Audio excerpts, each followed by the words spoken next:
Regular means what? I think on the whole space. Then a priori this is only birational in the module space. Yeah, so what it means is that this a priori he defined the D on this open subset, where it was, generically 1-to-1. And then now he's going to say actually extends uniquely to something defined on the whole thing, which is regular, means it's an algebraic map, or in a complex case it would be, a holomorphic map. Regular. Better than Yeah. birational. Birational. That you can express this in terms of rational fraction. On regular, it says that you can find really. Yeah, so no poles, in other words, defined by some map with no poles. Yeah, polynomial only, but not maybe only locally defined by polynomials, but everywhere. So I don't think it's to show that this regular is fundamental. The following birational map, birational morphism over the module space. Why do you need this factor 2 on the C2? So for all cases, it's not going to work? So here is the chain class in the C2 is regarded as a performance class for yes. And the ethics that surface, and so here we identify this argument to be with Z, so actually this even generated by the fundamental class in the surface. The fundamental. No proper mutation. Actually, we can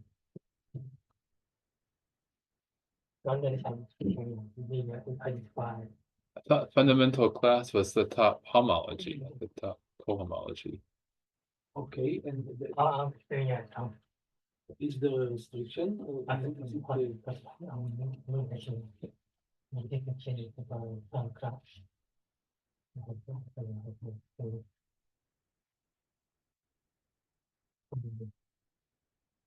no option for C2? Ah, okay.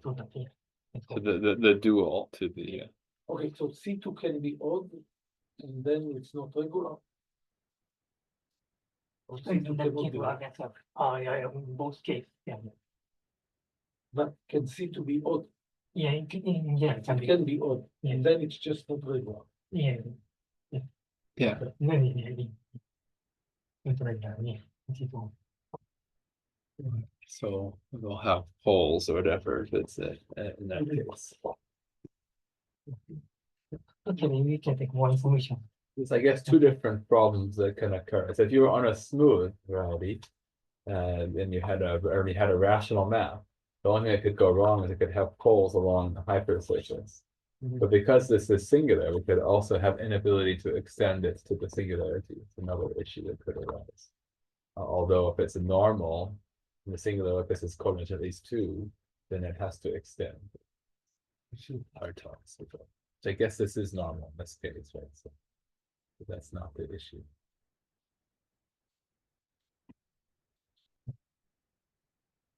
The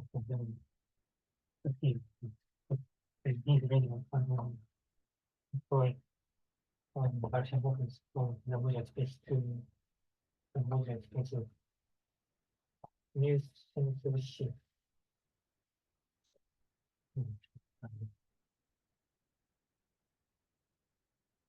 I think it's a partial module. I think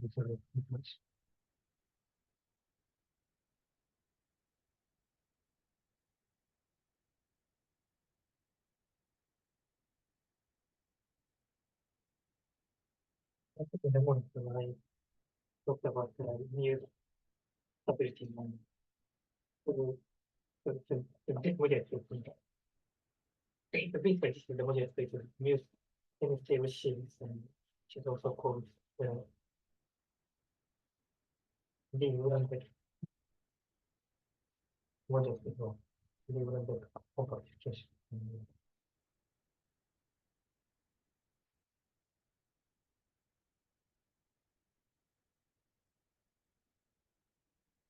these are semi-stable shape is automatically a new semi-stable shape. So this is just using the difficult semi-stable shape as the new semi-stable shape.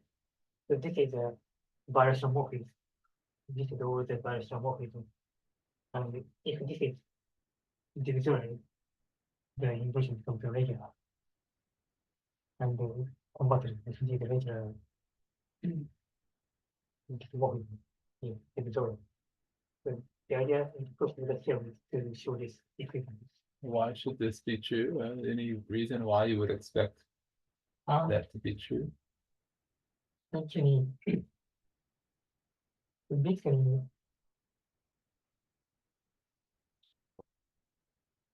the I first tried that. Actually, I'm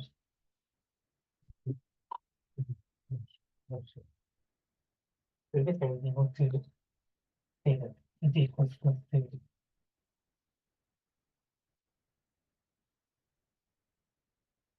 the whole process.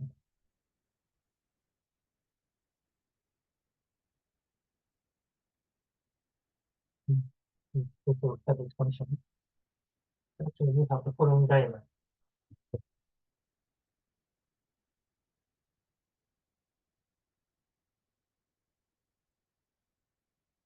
We think that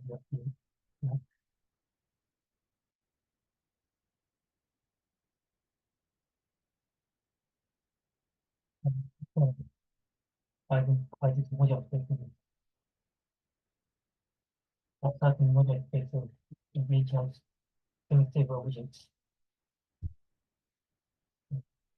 Actually, in the space of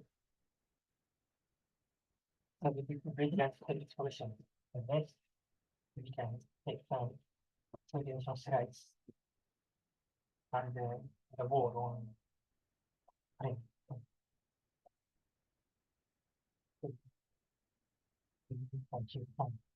With the subject function, but my table here on the wall. Okay, here's some subject function such that the corresponding object is gives a sensitive sheet. We have such a application. Also, we have a diagram of the wall process.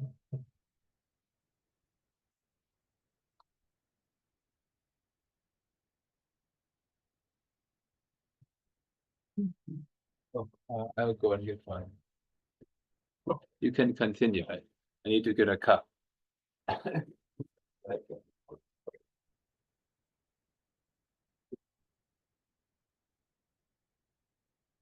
And on the right hand side, we have also identification, which is given by taking the derived theorem.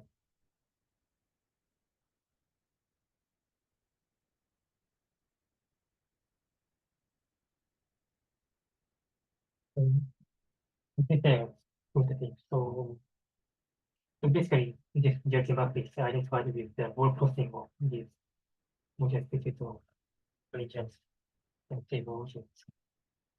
And so this construction appears here. We have a space of module and a table sheet. And after these two spaces, module spaces are identified. So at least we have a morphism, which is a projection of the set of points. So this is such a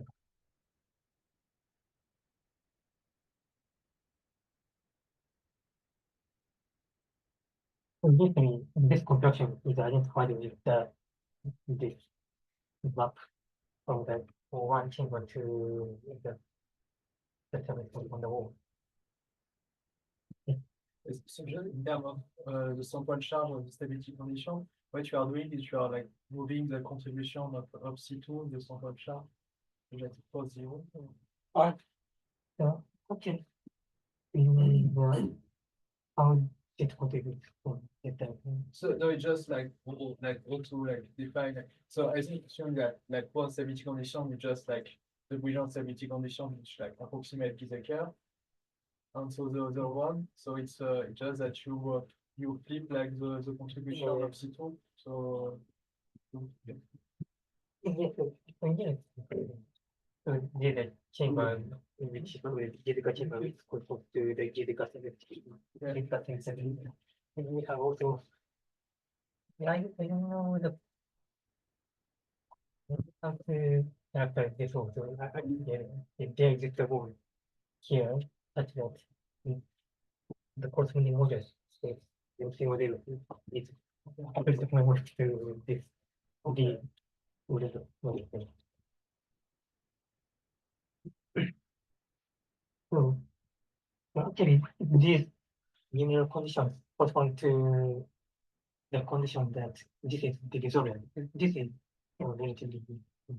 Actually, these conditions are given. Being divisorial, that part's easy, you see. So, in order to prove this difference, so we identify this contraction with this map from the chamber to the wall. So if this contraction is divisorial, it is relatively easy to show that these are regular. But this is because so if we consider the H2 of the module space,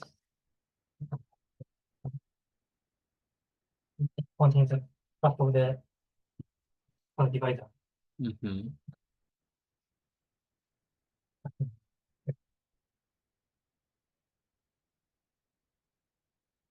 And so sometimes we have to check that this divisor is preserved on the duality map. So by the assumption that the rank is equal to 1, it's happens. Rank 2.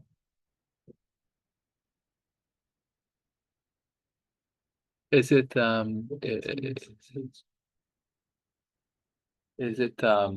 it's a sigma plus and a sigma minus? Could you remind me what are those here? Those are stability some type of stability condition. What's the difference between that and the Gieseker stability you were using? Today I really identified for There's two different choices of stability you can use. Gieseker stability because there's a gradient stability. These are these are Bridgeland stability conditions, sigma plus and sigma minus, but they give you the same thing as if you use the Gieseker stability. So these are sigma minus.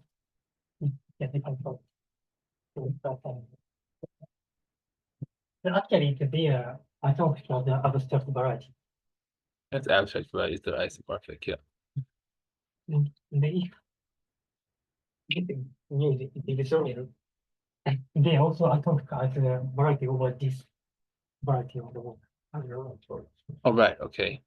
But if this is not divisorial, actually, this diagram responds to a prop, which is some variational operation which only changes the Right. condition to local orthogonal space. But there's something that's confusing to me. If they're not isomorphic over the base, but the top two things look like they're isomorphic over the base because they're literally the same. So something is weird. No, they are not at all on the base. Right, the map is not the identity between the two of them. That's true, yeah. But the map from the top left thing, okay, it just come up a second. The map from here to here, the map from here to here, they're not the same one. You have two different maps from here to here and from here to here. You have two different maps. This is one space. It's the same space here. Yeah. You have two different projections from this down to there. Mm-hmm. You start with this one, then you compose it with this D, you get a new one. So what you're saying. Okay.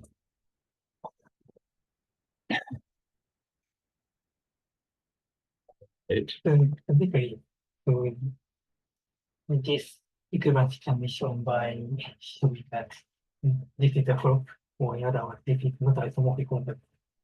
This. So in other words, the point is that this D induces a non-trivial birational automorphism of the base. And so this is the idea of the principle. The point is that when it's divisorial, then the two are actually isomorphic over the base. Yeah. And then in that situation, since this isomorphism is unique, it's going to be regular. Right. I see. That makes sense. Yes. Yeah. Very nice. In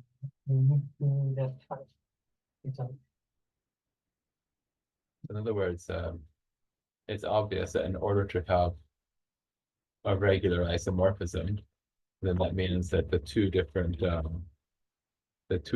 resolutions of the base are isomorphic. And then the converse is also true because of the uniqueness of a birational map. And so if there exists a regular one, then any of them are the same. So they're all regular. If you have two resolutions of a base, which are isomorphic as resolutions, then any birational map, Ouais, to extend the birational map. right? Then any birational map between them over the base is actually the isomorphism. That's the point. Okay, great. That's interesting.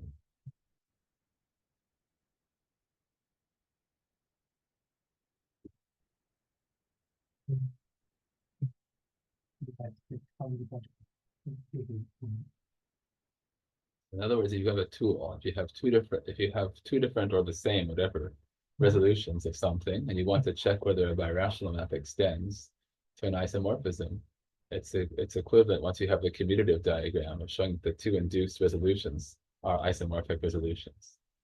Then it extends. Yeah, like you are using like Bayer-Maclay for this.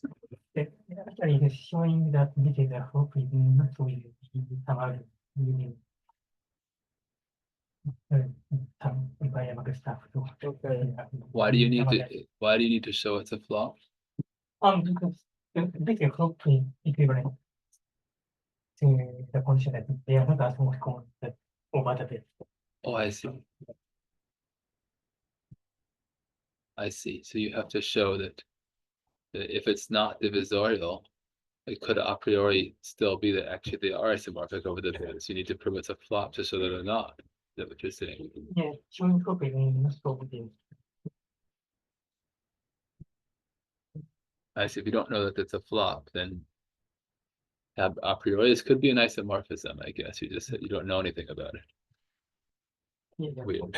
And we have such a work potential. We just that this should be a group, but I see. means some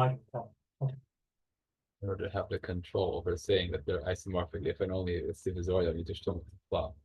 Okay. That's the technical point. in the conjugate states that we can transfer that portion by a regular involution, and this has with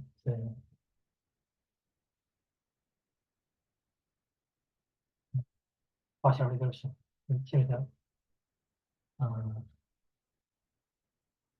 actually this is a singular variety.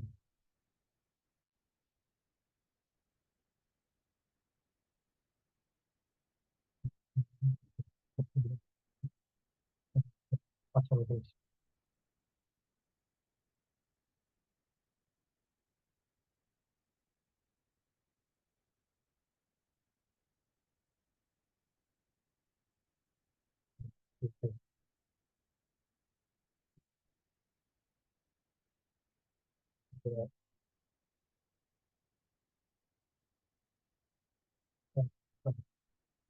getting only isolated children. So before explaining the full competitive result, so let's see the structure of the model space MC06.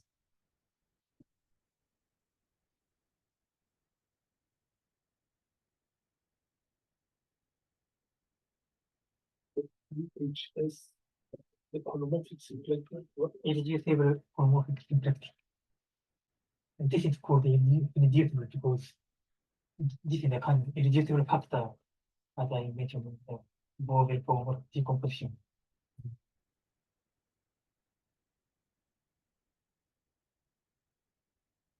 First thing,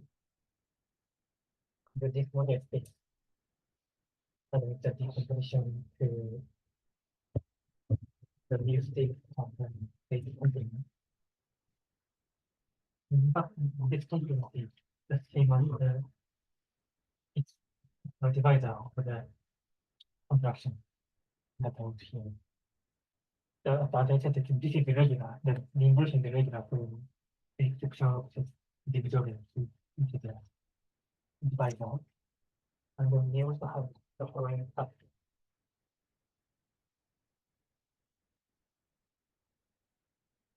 Actually, we can identify the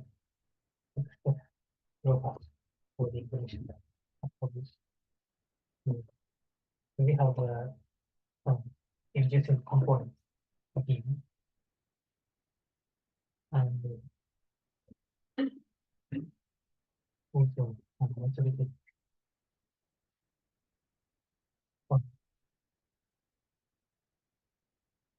this component is irreducible in correlation to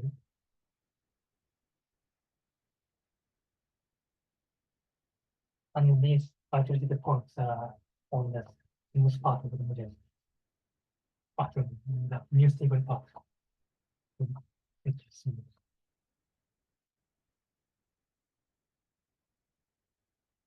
So actually, the image of these points on the quotient will be the single point of the quotient.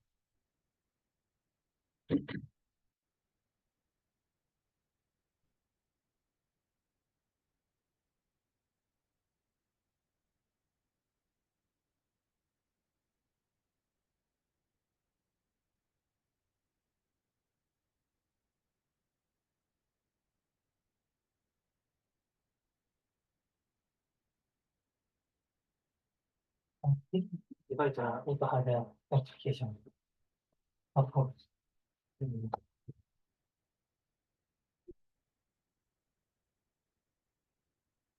the dimension of the module space is 40, and this is the divisor, this has dimension 19. And this contains the components of the extra parts, the intact connection to dimension 18. And also this contains the singular local properties. Dimension 14.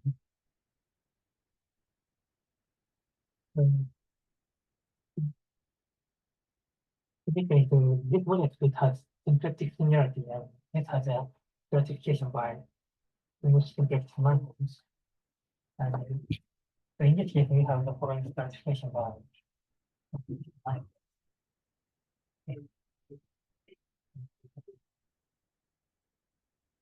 so there are four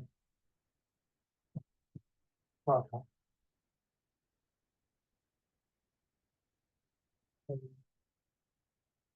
Information zone. So it's on the open their subject. That's the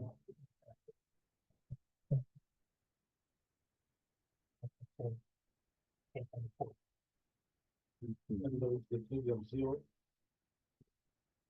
I think it's a river. It's not a singular. The zero is in there. They also It's a product, it's like a product with a Yeah. four-dimensional space. There's no zero-dimensional stratum. So the flow is C4. It's locally, I it's a smooth four-dimensional. I guess it doesn't have to be. yeah, okay, you have worked with that description. Yeah. You don't tell us here. So for that, you have all the openness subject as well. So this is I guess it has to be compact, because we're in the compact situation here. The minimal stratum is always closed, so in the compact, it will always be compact. So for example, for S1, so this is represented by non-failure direct sum. You see, the one. Could be the K3 themselves. Can you map it to also diagram effect? Simple space.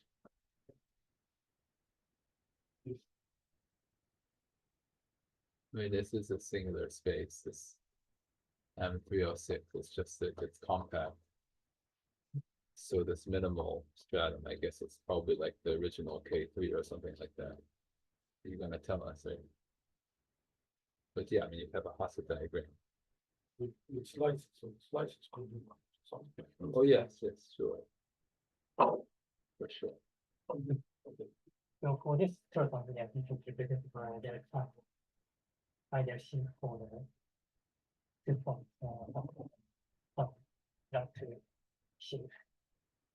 And so for, okay, for closure with 2, it is represented by What are the dimensions of IF? after this has dimension of 4, because this is the 2 points. Yeah. Complementary design. The data is the same as OG10. With this data 10. So it's a smooth So which one? No, this is simulated, so this should take some local fishing from this model. It should be taken from which part of it. It's an S, it's smooth because it's a stratum, so its closure will be singular. The S1 itself is smooth. So it can be described in some sense and some approximation as like a product of ILB2S with M204 smooth locus, I guess, is what you're saying. But then its boundary will be the other ones, S2, S3, and S4, I guess. The boundary is represented by the sum of 3 other 6, each of which is other 6 for the previous 2 points.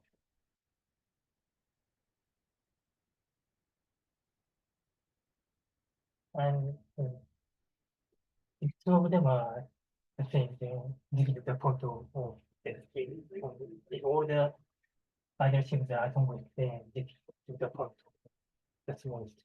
So but yeah, it has dimension 4.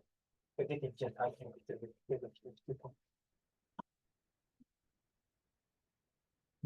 The fixed locus actually only consists of islet points plus this V. And you're gonna say that this V miraculously is gonna be completely resolved. It's have this co-dimension 2, which I guess you're gonna get an A1 singularity along there, and you're going to blow that up or whatever. I mean, everything is gonna be resolved. Yeah. Except for these isolated points. It's amazing. So you understand the transition from S1 to S2? Okay. Perhaps Amichai wants to know what the transition, the slice between S2 and S1. Do you know it? Yes. After yes, this The two-dimensional, so it's a Kleinian singularity. If you take a point of S2 and look at a slice to the S2 orbit and intersect it with S1, you get a two-dimensional singularity, so a Kleinian singularity, I suppose, right? Yeah. Which type then, I guess, I mean, how else? to know? This should be type A1. Also A1, We one is the most common finding singularity. call it the one question. Okay, Which one do? A1, okay. Because it's the structure of the project. Go to local structure, we want to present the local structure of the singularity. ever have a two-dimensional singularity, you don't know what it is, you guess, it's A1 probably.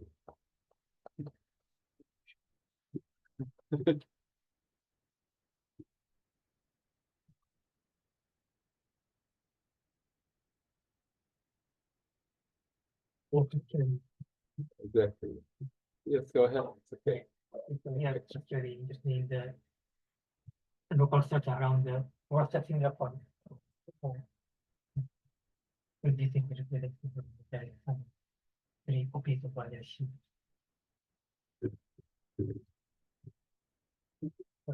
Yeah, Inside the scope. the smallest.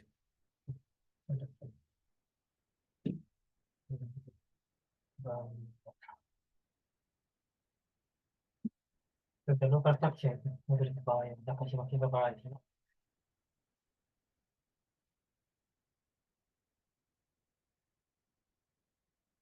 It was favored driven by a single button and four loops.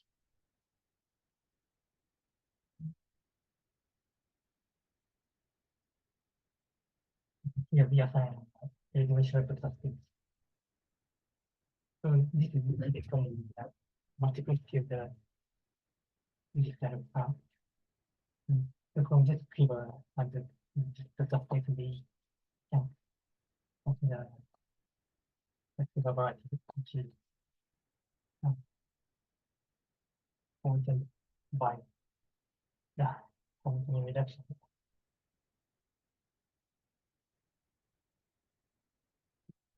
So this concludes the four bit.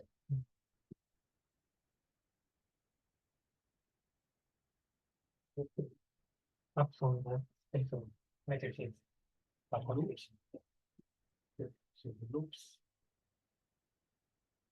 And so by definition, this is a quotient of the 0.5 over the moment. the loops will have dimension 8, no? The loop of 3. Yeah, the loops at C3, so each loop will give you a 9-dimensional space of intervals. You could get rid of one, so, but that's probably why we have this 4 there, this extra 4, because we're not getting rid of those ones. So that's why this minimal stratum is 4-dimensional instead of 0-dimensional. Because we don't get rid of those ones, but yes, if you got rid of them, it would be 8 each. Now it'll be, How does the dimension? you have the 9 each, and you subtract to the 9, but actually only 8 for the GL3, because it's PGL3 really. So you have to take a 9 times 4, subtract twice 8. Right? So that will be 20, which is a dimension of this one.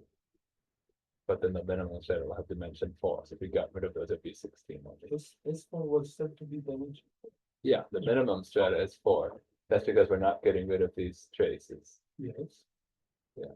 But, The total dimension is 20. you're saying the local structure, the total dimension is 20. Because we take 9 for each loop, get 36, and subtract twice 8, which is 16. We get 20. But then 4 of those are these things we could have gotten rid of, but we have 20 there. And so we look at the local structure at the most singular point with these 4-dimensional strata. We get a 20-dimensional slice, but the slice is going to be, I mean, we get a 16-dimensional slice. The slice would be the same as if we had just gotten rid of the 4 things.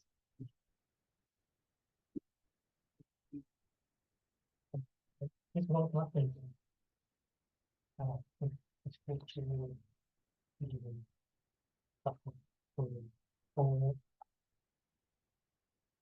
what happened. I guess the point is that globally you cannot get rid of these four things, only in the local picture. So the slice.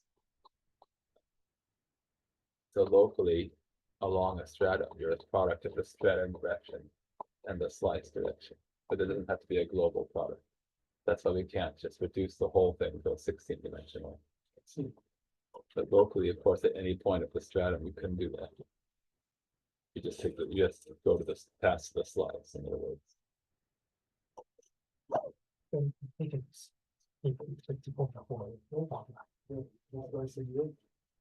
Yeah, perfect. So it turns out to be a double cover of a slice in the Yeah. But actually, we haven't proved that this is talk to the thread. I talk to the slicing the create. So we directly prove that the two quotient elements are simple to reduce. Without showing that this is attempt to the slicing the create algebra. So you, I didn't understand that. You're using something about E8, you're saying? Yeah, when I give a talk in class, that Yeah. she told me that the quotient should be assigned to some writing the new paper of the quotient in eight. In E8, the quotient by the Z2, you say? Yeah, with the quotient by the two section. Okay. And it is known that it admits a symplectic resolution. Ah, But we can't prove this fact. I see. You're able to construct a resolution, but you can't prove it's the same as the one that we know for the E8. did you tried, and what kind of methods can you use? This is To show the existence of the resolution. Yeah, are there multiple? I mean, how many resolutions are there of this it singular? is unique. But then there has to be the same. Does it? Yeah. The relation is unique in this case. Just it will given by the blow of the symbol. Then it has to be the same as the one for the E8 case, right? But we don't know that the similarity of We haven't proved the singularity is the same as E8. We don't. I mean, I told you this, but you didn't prove it. Okay. So they surely have the same possibility. I think you completed the Hilbert series of the two. Yeah, we also have the Hilbert series, yes. Yeah. So we highly expect that they Expect that they're the same singularity, but you haven't proved it. Okay. But both singularities have unique resolutions, so it's all right. Yeah, now it's in a paper. When we talked in math, it was in preparation, and now it's Okay. Perfect. Actually, I mentioned that we have identification objects which are vector variety. It is basically due to current link. So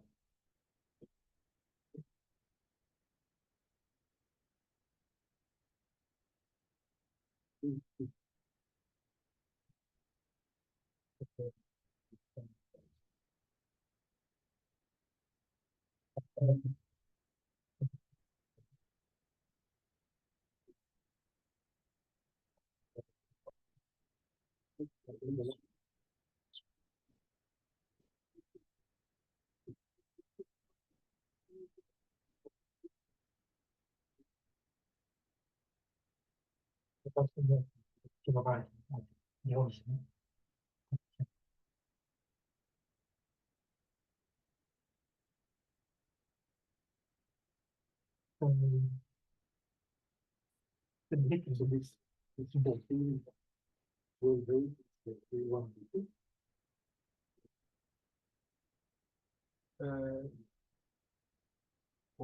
You know the slice between S3 and S2? I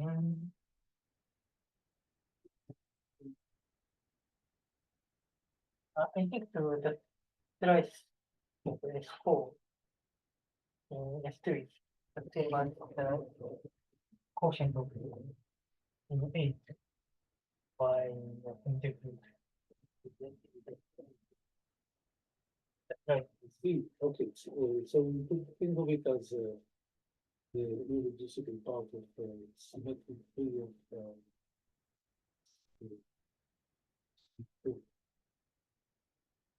symmetric theory. Yeah, Sorry, which slice is C8 mod S3? It's the so this is the slice inside S3. Then it's a non-normal slice. Right. So I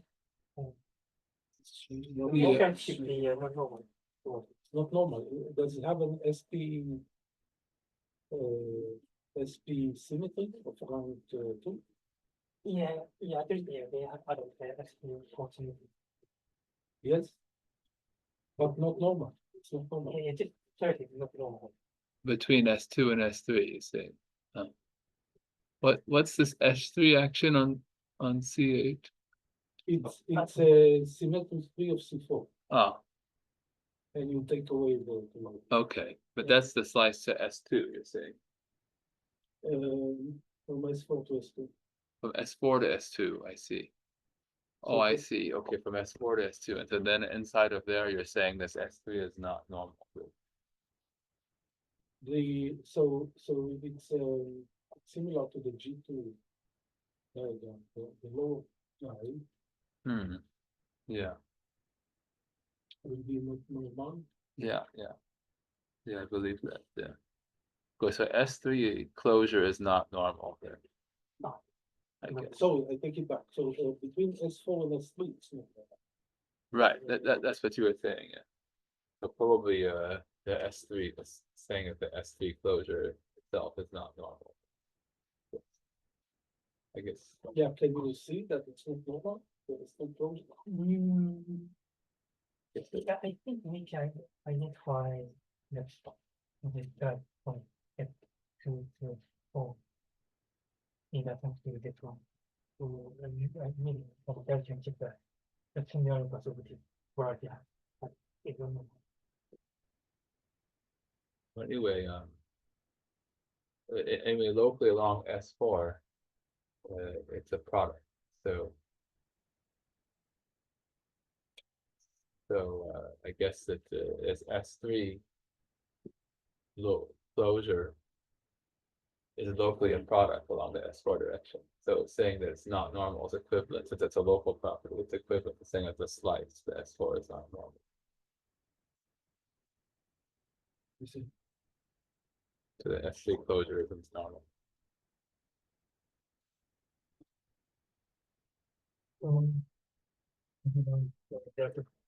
So where we identify the local function, the model to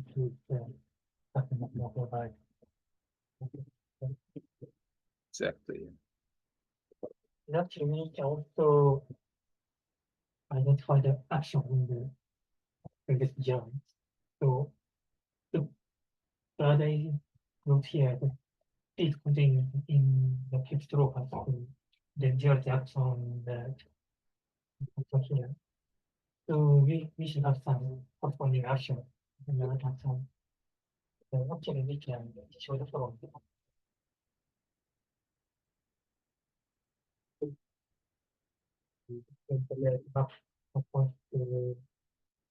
Position.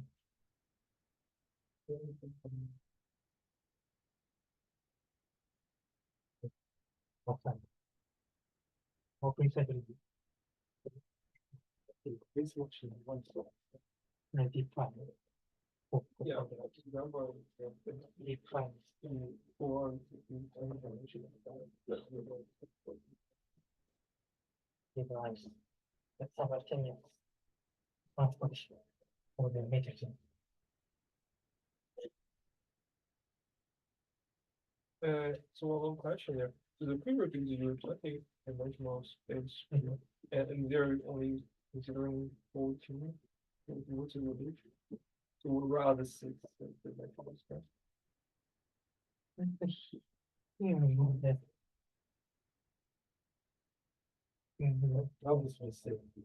All three is 20 dimensional, Yeah, whereas the missing 6 is asking. what do you mean by then? Because you Sorry. have 14 then. Oh, but that's the top singular stratum, the 14. So the rest of it is the open leaf. There's a Which is 20. 20-dimensional open leaf, which is smooth. So we have one more slice to consider in 14, 20. But that's the whole space, though. With 20. Yeah, you can consider a slice at any of these in the whole space. You have the 6-dimensional slice, the 8-dimensional, the 12-dimensional, the 16-dimensional, and then you can have these, the intersection as well, of the stratum of one of these. So And that's all of the- them have a real description. I think so. Yeah, they all cover the shape. Actually, this is the general fact. If you take any of these moduli spaces and any stratum, then the slice always has clear description. So you say Algebra, so it's Duality, okay? No, I don't know. We can With those figures. Yeah, we could do it. Yeah. Okay, so it's It's just, I think it's probably this has to do with this decomposition type. So when we have I plus 3, we have a single vector vertex of dimension 3. And if we have different decomposition type, we would have, only 1 or 2 vertices, or 2 or 3 vertices with dimensions adding to 3, right? At least for the S2, but then for the S1, maybe it's similar. Something you have to write a quiver, what is it, with 2 vertices for the S1? So the slice to the S1 is it 1 vertex for the I and 1 for the F or something? Yeah. Probably. Yeah. I mean, I wanted to know about the slice of the S1 as well. Probably. I certain track for certain tracking. They have 2 vertices. Yeah. ROT in between. I would think that so in general, the thing should be for these moduli spaces that your stratum consists of some semi-simple type, some semi-stable type, some sum of stable representations, and then for each stable sum end, you have a vertex, and the dimension you put is the multiplicity of them. So when you have I plus F a priori, I would think you'd have 1 vertex for the I and 1 for the F with dimensions 1 and some number of arrows between them. And maybe you correct me if I'm missing something. Yeah, I think they will reach out. This is what you do.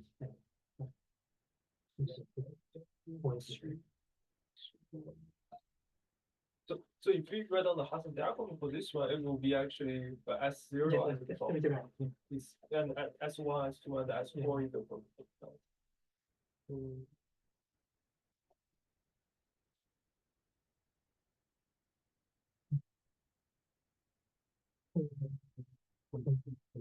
So what we know that the involution, the what single point, what the transposition of the conversion. So in order to construct the partial relation. Yeah, this is the great thing. So Rio is going to explain how to construct the resolution. But I guess the great thing is that I've studied also with my collaborators that you look at all these local pictures and construct a local resolution, and then in some general, maybe you don't need to use this, but in some general situation, you can just glue together the local resolutions that you construct for each of the quivers. So now I guess Rio is going to tell us what the resolution looks like at the most singular point. Yeah, actually, so the relation is obtained by blowing up the single but so with the chemical operation. So we don't have to. You don't have to glue it. If you're just taking a global blow up, then there's no gluing you have to take. It's simple. Yeah. Just go up. Yeah, actually, I wasn't going to explain the detail of the proof of the flowing result. So the result is that these are the simple resolution.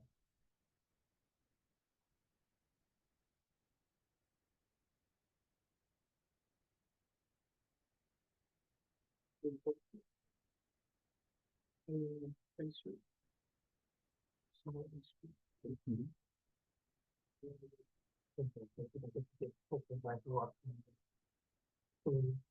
Because of this theorem. This theorem, it's similar maybe the proof is also similar to constructing this O'Grady resolution, right? Mhm. No? Not very similar. No. We use the more complicated arguments. Okay, but I mean, there was also blowing up the reduced singular locals. That's what you're doing as well. Yeah, actually, so the theory is very complicated, so we can't directly complete the blow up in the local. It's almost impossible. We Mhm. basically use a computer. We adapted another.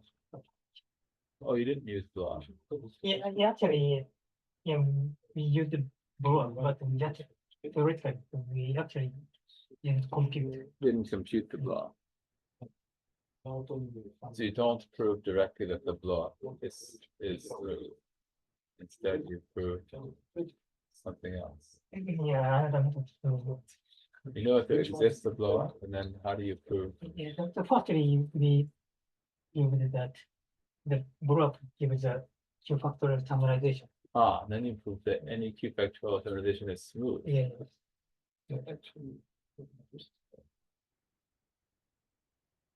Okay. But if you prove that any Q factorial optimization is smooth, then you don't need the blow up, right? Because you always exist the Q factorial optimization by BCHF. Yeah, but actually we can show that, we can also show that the summarization is unique. Mhm. And this is why. So in general, so if we have a symplectic singularity and if the and if it is Q factorial and also the singular but has codimension 2 with transversal A1 singularity, then we can say that the terminalization is unique. And also it is often as the rule of the singular. Ah, Q factorial with A1 singularity, what do you say? Singular local. Of codimension. Pure four dimension 2 singular locus or something, A1 singularity, Q factorial, and there's a unique terminalization, say, which is given by blow up. Q factorial terminalization. Okay. But then, but anyway, either way though, if you prove that it's smooth, if you prove that some Q factorial term, any Q factorialization Q factorial terminalization is smooth, that also proves that there exists a resolution because there always exists a Q factorial terminalization. So then I don't see why you need the blow up. You can't prove. Actually, in order to prove that smoothness, we use the description as a blow up. Oh, but you just said you couldn't compute the blow up. But how to say? Yeah, we can't compute directly, but in some sense, in some sense, actually, we can compute. So what we said is this together as an action by our leaving SP4. Mhm. And this action is to the blow up. The blow up, yeah. This also action here and there. And it's Q factorial terminal. Now somehow you deduce that it has to be smooth or something. Yeah.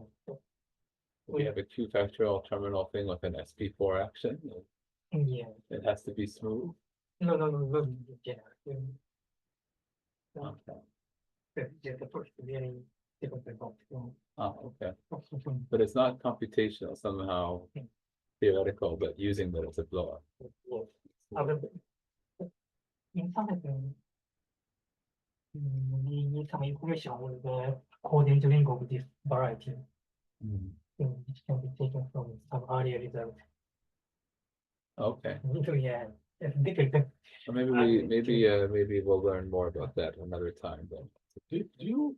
Is there a reason why you write for 4 loops? instead of for 2? This would. Because he's writing the double quicker. Oh yeah, this is the double. The double. Yeah, he's writing the double quicker because he wanted to write it as a Hamiltonian reduction. So when you write a Hamiltonian reduction, you usually write the double thing, quotient by the group sort of Oh, twice. that's the common thing. Yeah, when you write this slash for Hamilton reduction, you always put the symplectic thing. But you also need to take into account some conventions. Yeah, so the three slashes mean you take moment map 0 and take quotient. But But the thing before that is the symplectic thing. the moment map includes two commutations. Yeah. Yeah, the moment map will be to the Lie algebra of the thing that we're taking quotient by. You take that fiber usually over 0, you could do somewhere else, and then take quotient by the group action. Like the sum of two commutations. Sure, yeah, okay, but it lands in GL3, the algebra of GL3. Exactly.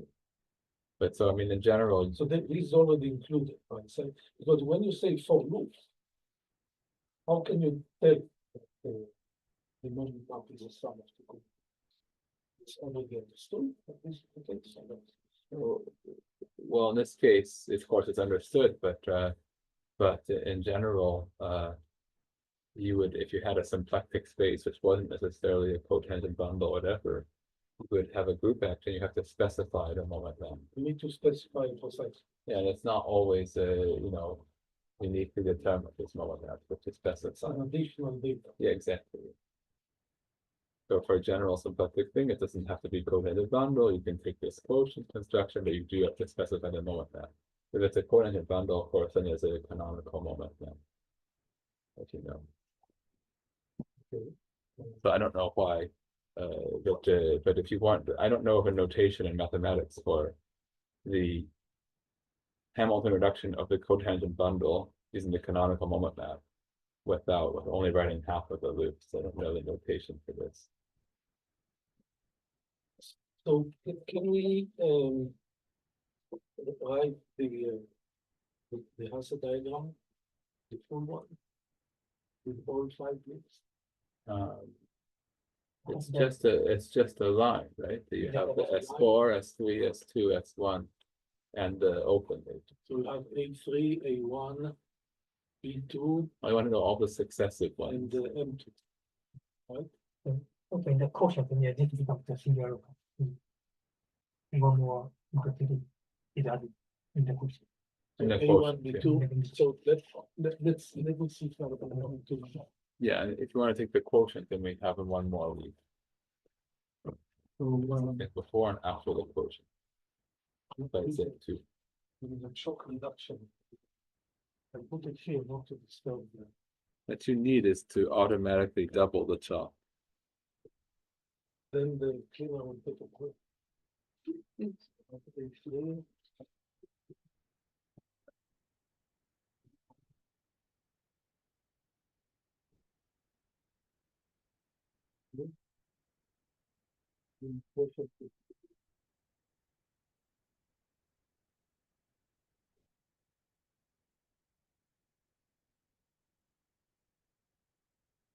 The rush really good when you're 3-in-1.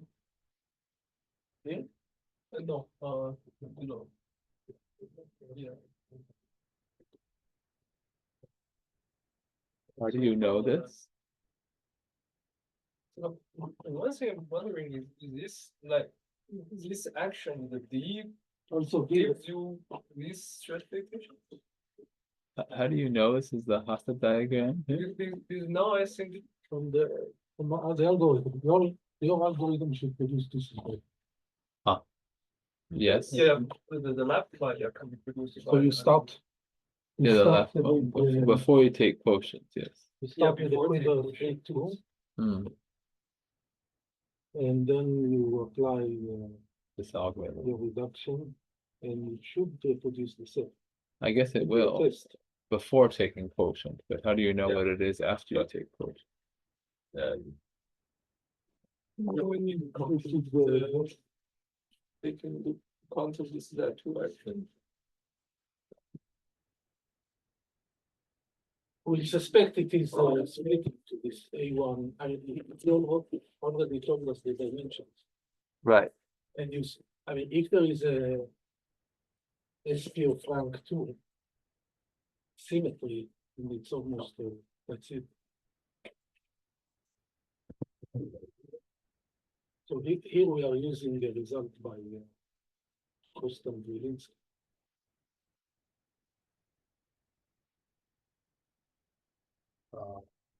Using the result by Kost and Berlinski to tell you what? Sorry, to tell you. A3 mod Z2 is Ah. next to mod Z2. Okay. Then all the other ones, slices below you, just left it the same. How did you know that? That's just what we saw before. I guess. Oh, I see. I see. You're saying it's because the same everything is contained in fixed locus there. And you're saying that if we take quotient, we shouldn't disturb the singularity. Okay, fine. Okay. Yeah, but you might need to answer you. Very good, then. I'm not so sure, but this actually. A1.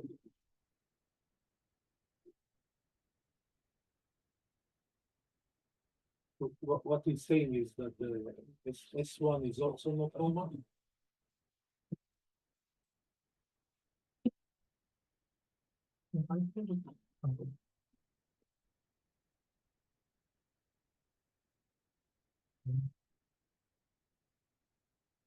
I mean,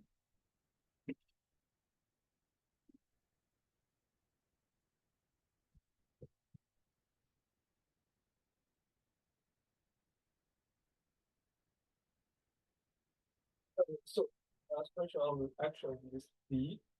So these like so this AI you can think of as a 3 by 3 matrix, right? Yeah. And then you just take the transpose. mhm. And then there should be a Z to fix the locus. It will give you point on the right. Yeah, actually the fixed locus for this inversion according to contain. On the measure. Oh, why? Because it looks if we just a transpose, then I think that to the space of matrices, the Yeah. fixed locus is not correlated to, but after the quotient, it becomes. are they taking the moment? Also, yeah. I see.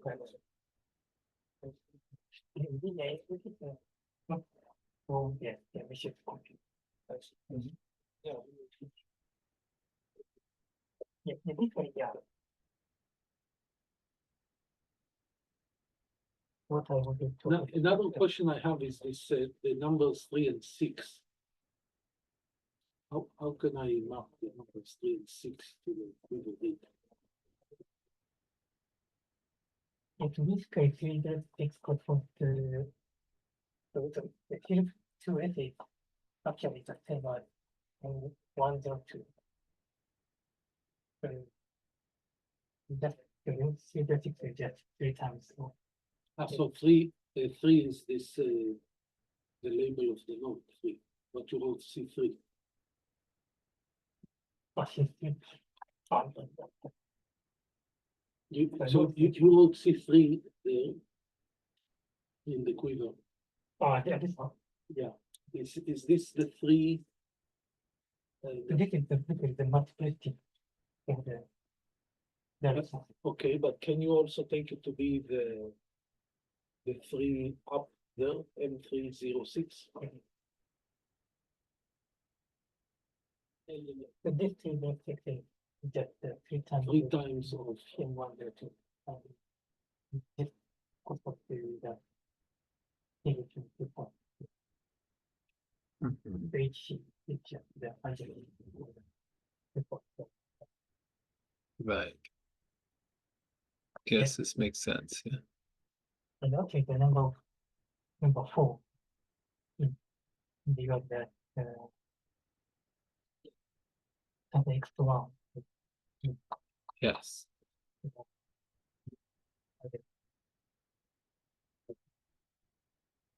Right. We want to divide that 100 space of the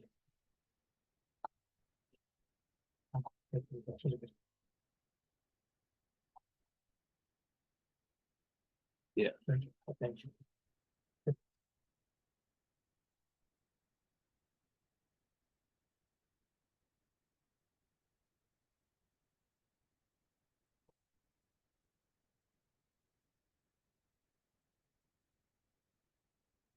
different what we've done.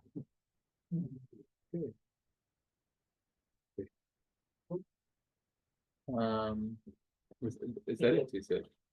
Is that everything you said? Yeah. Okay, well, thank you again. Thank you.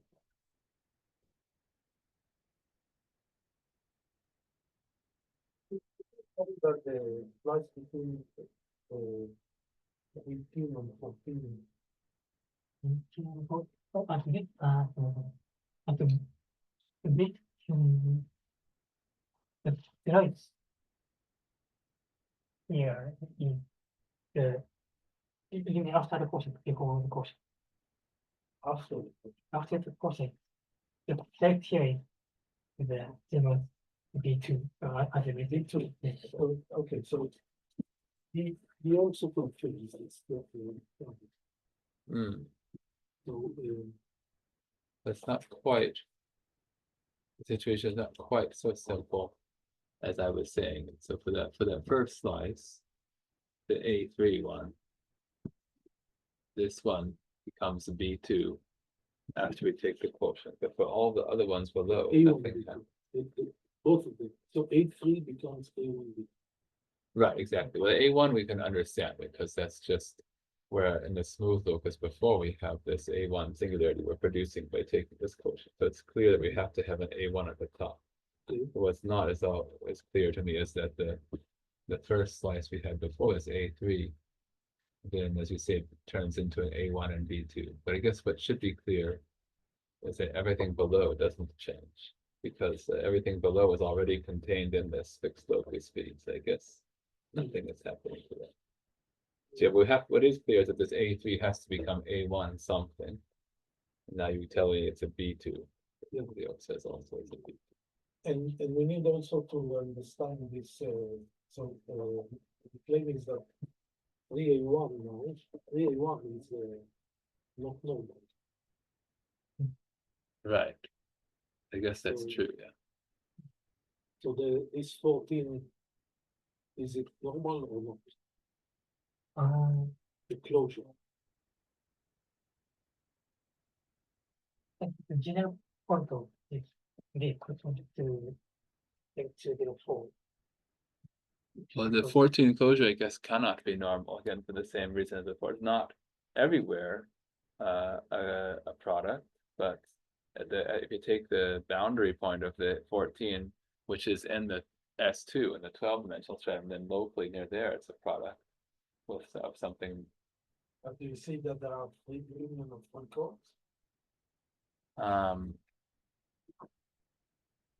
Yeah, so this Yeah, 3, that's the chord. That's what this 3 means. right, we have 3 of them, yeah. that's the I chord. guess that's what it's saying, yeah. The section is the closure of chord. That's right. I guess that's what it's saying. So I guess if we take a point of S2 and we take its neighborhood, then we're getting a union of 3A1. It's a reducible thing. 3A1 joined at a point, right? Do you see that for such function? I guess for each, I guess there'll be 3 different ways, I guess, of getting a local quiver, which one will give you an A1 singularity. Because each of these 3 ways contributes a cone, I guess, right? I guess it must be like that.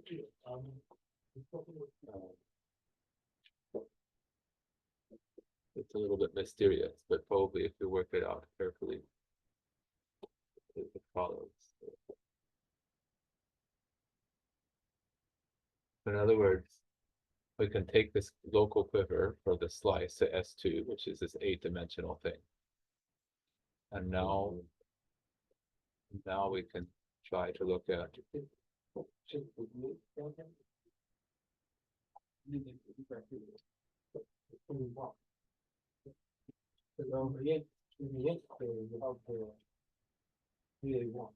right. But how could you make this shape with the slides here. Or you said that you couldn't prove. What kind of ways do you have to compare? Actually, we can compare. We just concentrate on the definitive set. We don't use any tracing the important form. We just concentrate on the I think we can see the 3A1s, by the way, if you take the quiver for the S2 slice, you have 3 vertices with 1 at them for each I1, I2, and I3. And now we want to combine to have 2 vertices which collide to form this F, basically.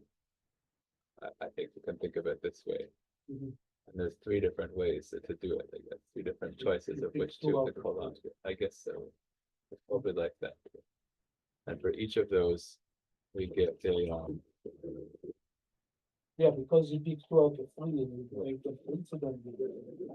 exactly, yeah. So for each of these, we get some locus. Yeah. Some 2-dimensional locus, which has an A1 singularity. This looks like that.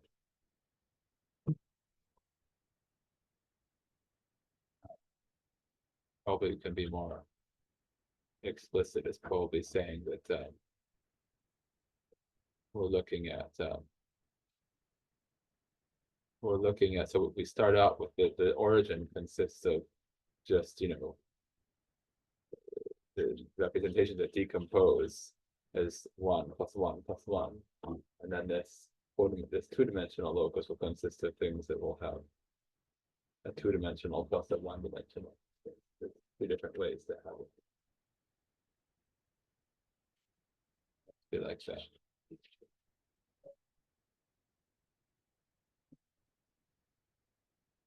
Probably that's what it is. Yeah, this is really confusing part of the algorithm to understand the Hasse diagram is figuring out the multiplicities.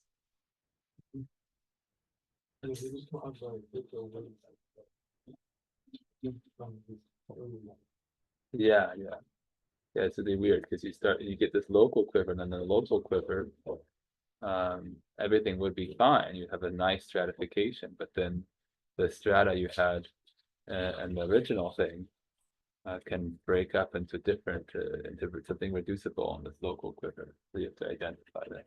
You get this multiplicity. I think it's really nice. So I just want to know, and I want to understand what the technical difficulties are. And so one of them was proving that this thing is smooth, I guess. And there was something else you mentioned we didn't get into, which was about showing that you get a flop or something. So what is yeah, definitely. What is between we are preparing for. are those the 2 main technical difficulties in the proof, or is there something else? We have 2 things there. And what goes into showing that the thing has a flop, you were saying? So basically, in order to show that if the contraction is not divisorial, then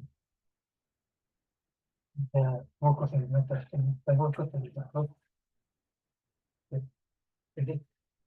So in order to show that, we need to find the result by bridge because actually we constructed the I think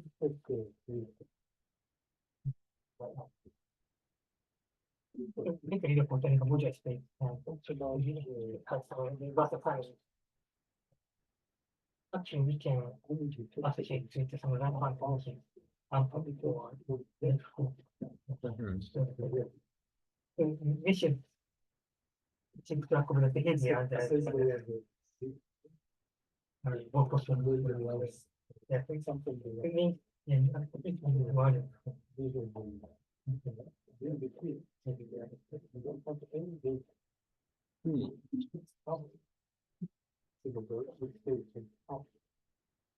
Even in the divisorial case, though, what you have to show there, it's also a flop. I mean, there.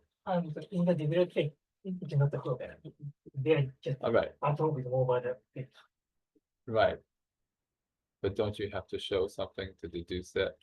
It doesn't just follow from the fact that you contract the device. In the individual case, the argument is relatively simple. In the space of H2, as I mentioned earlier, we consider H2 on the module space. By the function, it has rank 2. And it also has a class of the sectional divisor.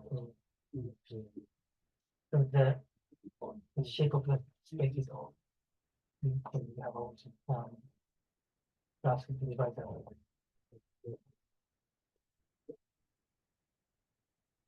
Actually, I show that we have some sample point or principal point that it's space.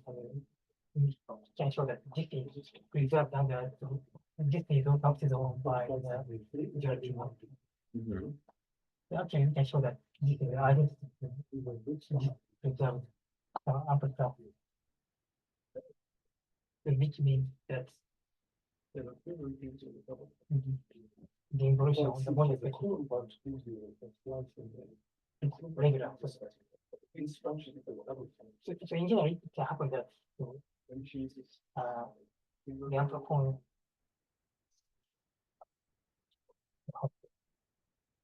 maybe we can have a movable form. We can have two different upper points. So it's one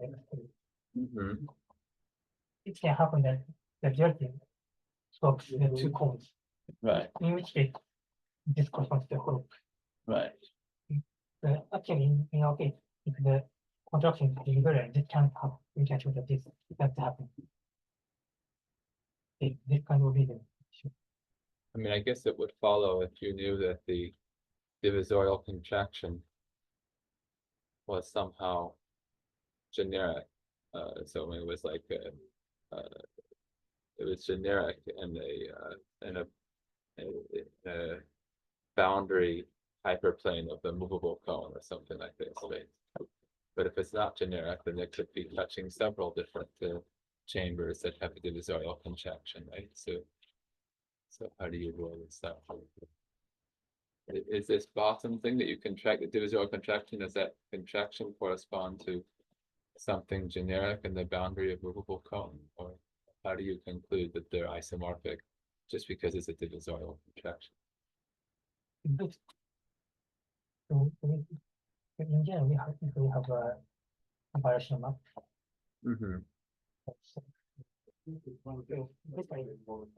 In order to judge whether this is regular, we look at the behavior of the unprolonged band.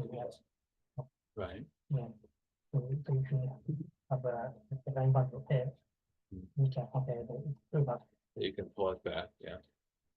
So this actually, this actually gives action on the convolution. Right. And so we can. So you can able to directly show that it preserves the ample cone in the divisorial case. Yes. Just because you know which ones are divisorial, and in those cases you can compute this pullback. Oh, I see. So we do have to prove something. We do prove that it preserves the ample cone. Okay. So this is the example of the VTR case where the Coulomb branch is one period, each function is double. Ah, okay. Okay. So we see these several facts that Coulomb branch which is twice and the each branch which is double.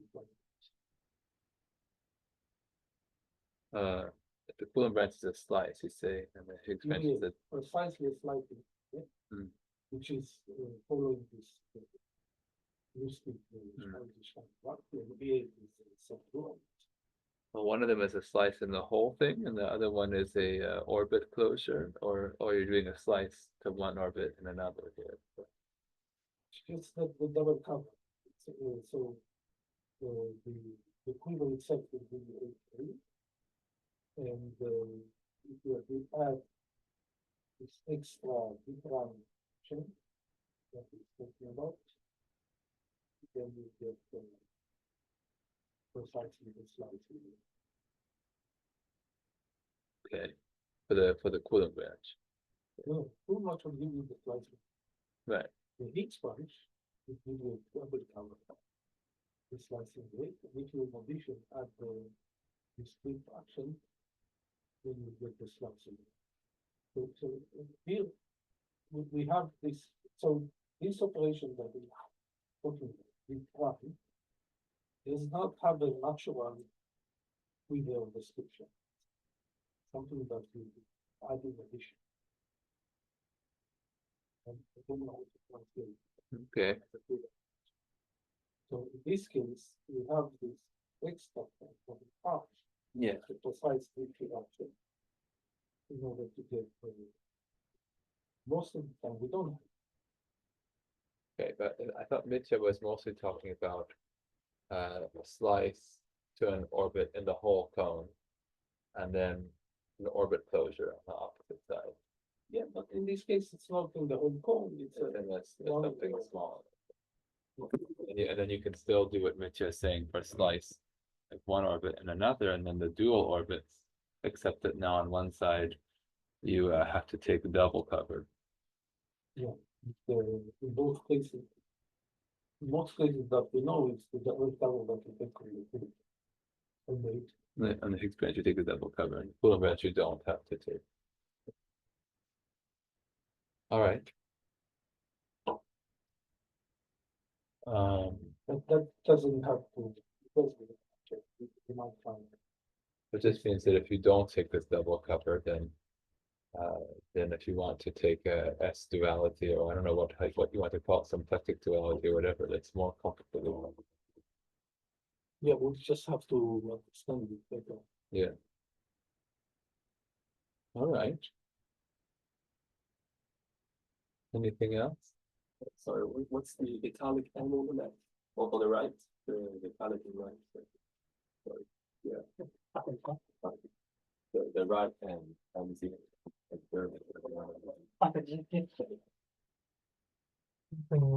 just the argument with the analytic neighbors. Or formal neighbors. We can consider the formal completion or analytic neighborhood of a point. Both sides. So just all the neighborhood of zero. I do, the always just origin of this. Oh, okay. Okay, you can put also your singularity. Oh, yeah. I didn't see. I think it's the. Yeah, I didn't see. Sorry.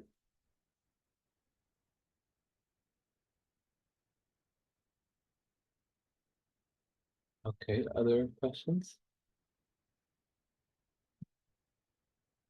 Okay, well, thanks again, Rio. And now we'll have free discussion. We can also go to my office if we are worried about disturbing Chris or. No, we went now to send.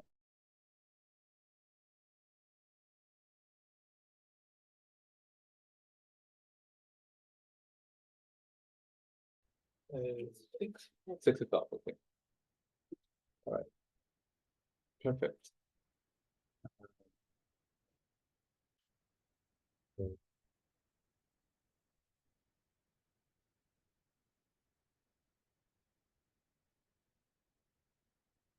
So, what shall we, because I at some point I want to ask Rio some things about Hilbert's scheme, but what's the way we're working on this, so we can do that later if we have to. I'll go to the seminar. To you. Yeah, because I have a question about the user paper, but also like. Okay, why don't you ask first? Yeah, then. Okay, yes, but it's pretty specific, and it's like something that will be found, so maybe. Yeah, I'll Not just follow with the. I'll see you in a bit. So come back at 3:30. Yeah. Okay, we're flexible. Yeah. Thanks, Samiha. Okay, so I think if Chris is not here, we can stay here, but if people come here, then we can move to my office. So. Yeah, so you are, yes, no, so it's, so yes, so just in your, since it's a really important in your paper, that was the proof of the approaching conjecture. Just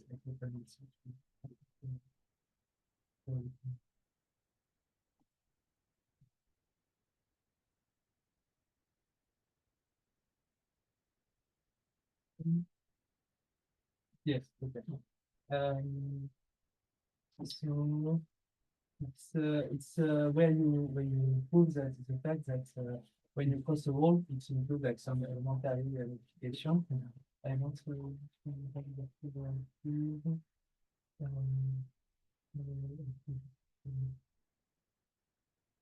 yes, I think it's this part. So so as far as I understood, the argument, maybe if I can maybe here.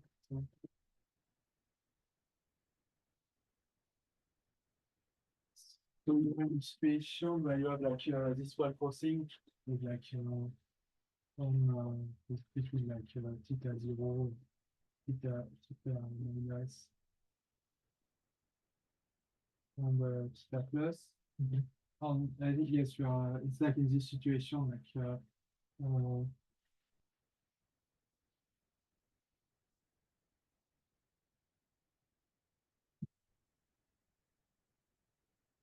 like for type 0 volts, so like this path in particular, like the fiber of like each point, like is just a single point.